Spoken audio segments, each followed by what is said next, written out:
আমি গাজা থেকে বলছি, ক্ষুধার্ত তৃষ্ণার্ত শিশুদের একজন।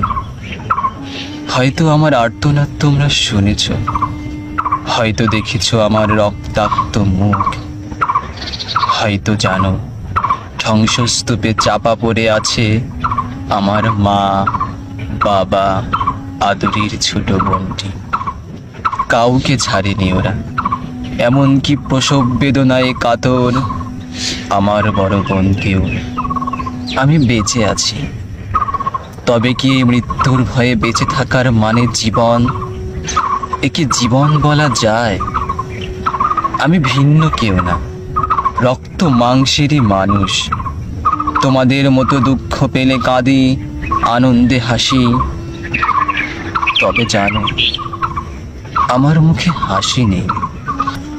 পেটে ক্ষুধা, চোখে মৃত্যু ভয়, এর মানে কি বেঁচে থাকা?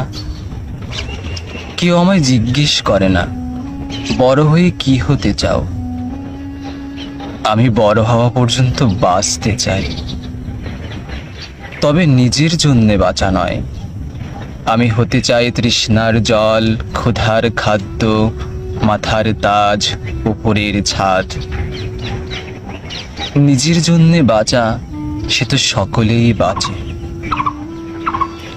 বিশ্ববাসী অন্ধ নয়, বন্ধ তাদের বিবেক। কাজের কাজ কেউ করে না, শুধু প্রকাশ করে আবেগ।